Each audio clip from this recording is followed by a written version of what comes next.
Olá, espero que todos estejam bem. Então, vamos conversar um pouquinho sobre a tarefa que é a análise de um PPP, né? Quem já leu o texto da Maria Bernadette Rodrigues, Planejamento em Busca de Caminhos, que vocês já deveriam ter lido, que era para aula presencial, né? Ela fala um pouco sobre PPP, né? E fala que esse documento muitas vezes fica guardado nas gavetas das escolas, né. Então quem não leu esse texto, leia, é tarefa obrigatória, é o único texto que teremos a mais para a disciplina, queremos trabalhar na aula que vem, que é presencial, e é a nossa aula mais importante que fala sobre planejamento. Então, ali no texto, ela vai discutir o planejamento desde lá as décadas de 60 até a atualidade. Nós vamos retomar isso em aula. Mas o PPP seria o coração da escola, né? Seria o documento mais importante da escola, que norteia tudo o que vai acontecer na escola, né? Então, ele deveria ser criado coletivamente. Porque eu estou gravando vídeo hoje ainda antes, né? Para que vocês tenham tempo, por exemplo, quem vai ter contato com escola, o Alex, digamos, pode perguntar lá na Paulo Freire, né, como foi construído o PPP da escola, que é o Projeto Político Pedagógico, né? Então, se ele foi construído colaborativamente, não foi, se os pais participaram, os alunos, funcionários, né? Quais as preocupações que estão expressas em relação à comunidade, e depois pedir o acesso para a leitura, né? Estou dando o exemplo do Alex, porque ele tem filho, né? Mas pode ser a Aline, que tem neta, né? Pode pedir o PPP dos filhos, né? Dos netos, né?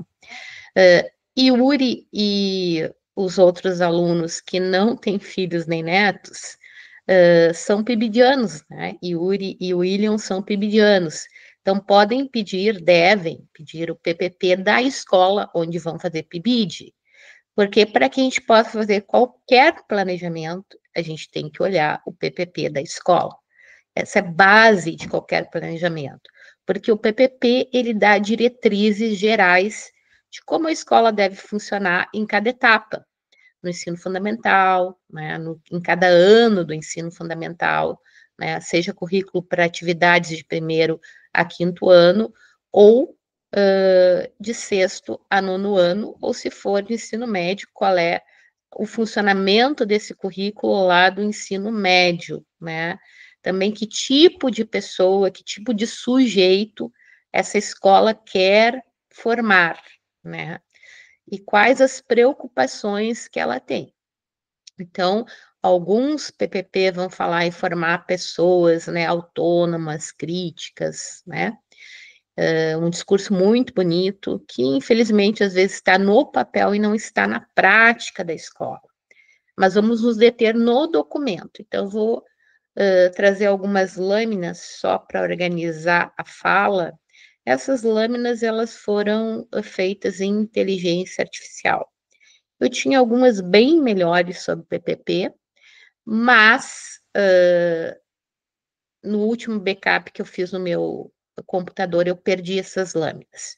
De qualquer forma, é só para a gente organizar a conversa. Na aula que vem, nós vamos falar mais sobre PPP, tá? E eu vou apresentar o projeto político-pedagógico de uma escola que eu trabalhei, que é um projeto muito bem elaborado, que foi feito com pesquisa, que foi feito com participação de todos os pais, dos alunos, enfim, tá? Então, vai ser mais interessante.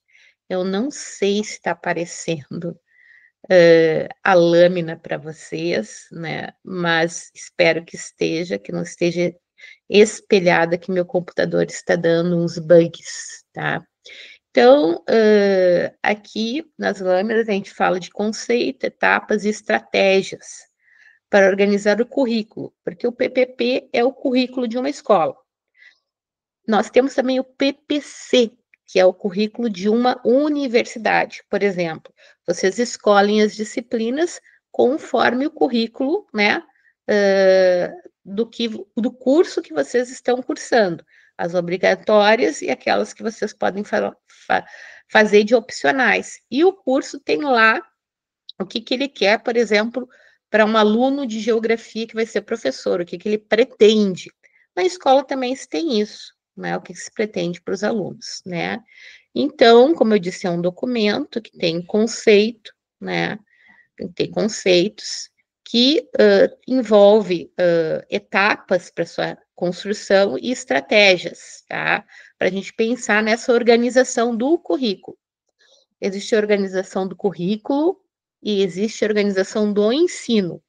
O PPP fala sobre currículo. E ele pode falar também como é que vai ser o ensino. Por exemplo, por projetos de trabalho, por tema gerador, que é o que a gente vai ver na aula que vem. A gente vai ver uma sequência didática de projetos de trabalho e uma sequência didática de tema gerador. Então, isso é a forma de trabalhar dentro da sala de aula. O PPP seria um documento mais amplo, que vai falar da escola como um todo, tá?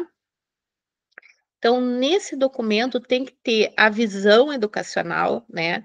Que visão que esse currículo tem, né, sobre educação. Nós podemos ter várias, como eu dei o exemplo lá da escola de Porto Alegre, né, o Rosário, que ele é conteudista.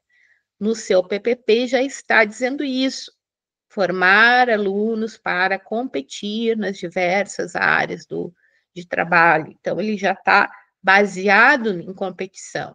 Outros são baseados em compartilhar, né, em socializar, em construir. Então, são outros valores, tá?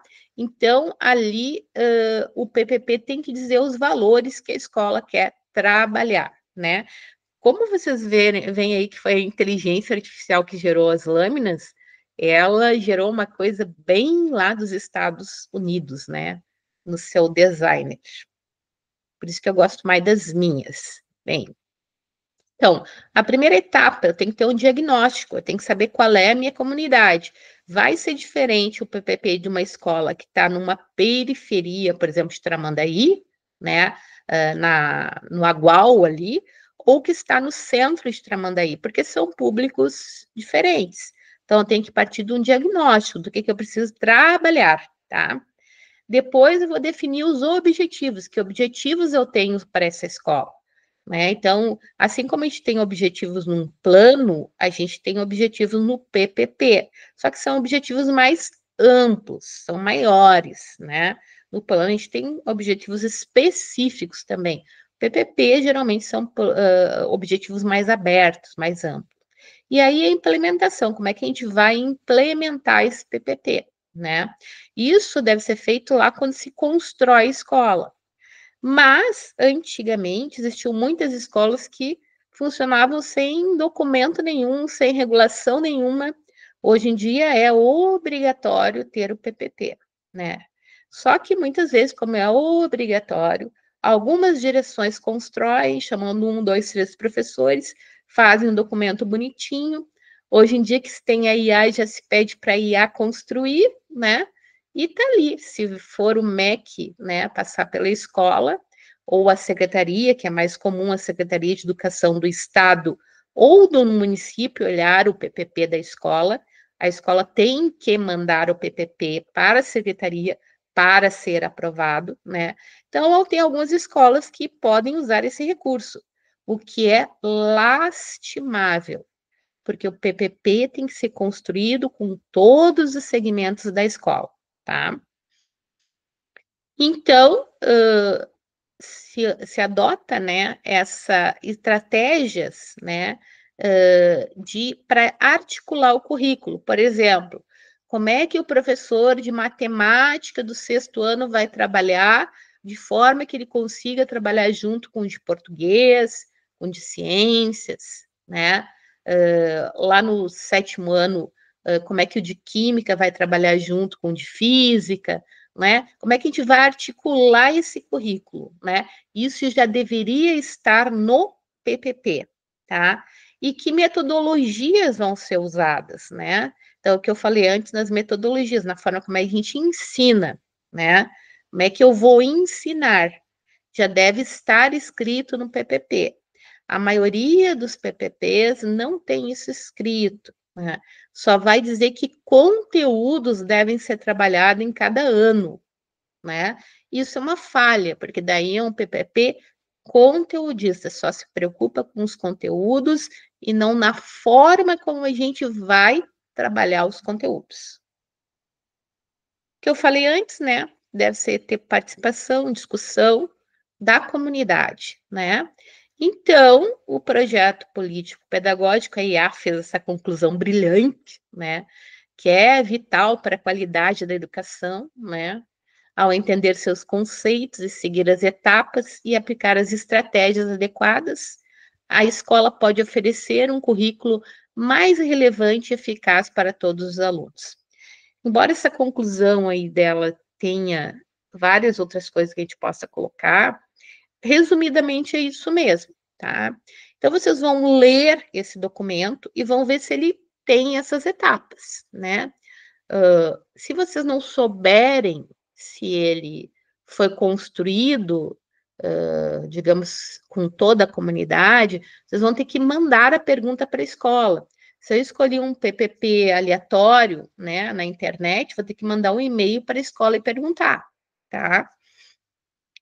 Às vezes o PPP, ali no PPP já diz. Então, vocês vão ler o documento e analisar se ele tem todas essas etapas. Analisando também se ele é um PPP mais crítico, que trabalha o desenvolvimento como um todo, ou mais conteudista, mais preocupado com os conteúdos. É isso que vocês vão fazer, tá?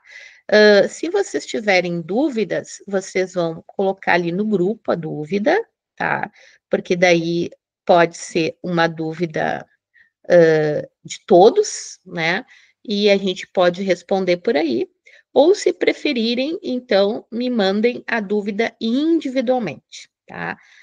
Eu desejo bom trabalho a todos. Não esqueçam do texto da Maria Bernadette e da análise desse PPP, que a gente vai conversar sobre isso, né? Na 4ª aula, não na 3ª aula, eu vou falar novamente sobre PPP, a gente vai dar uma conversada, né? E na 4ª aula a gente vai retomar, porque é aula de avaliação. Então, essas 2 aulas a gente vai usar o PPP, na 3ª, que é a principal, e na 4ª, em planejamento e em avaliação. Sem ler o texto da Maria Bernadette Rodrigues, vocês não vão conseguir acompanhar a aula, tá? Ela foi minha professora na URGS, tá? Tive o privilégio de tê-la como professora, ela era super jovem quando me deu aula, e ela foi minha colega depois, eu trabalhei no DA, e ela trabalhava junto comigo, tá? Então, é uma pessoa que tem poucas publicações, mas um trabalho incrível com alunos, né? E ela era uma excelente orientadora de estágios, né? O texto é um texto bem interessante. E como você só tem essas 2 leituras, tem que dar conta, tá? E aí o vídeo que vocês têm do Celso Vasconcelos para olhar, resumir, né? Junto com a primeira aula, caso alguém não dê conta, não é o mais importante. O mais importante é ler o texto Planejamento em Busca de Caminhos, da Maria Bernadette, e analisar um PPP. Bom trabalho para todos, né? E bom feriado.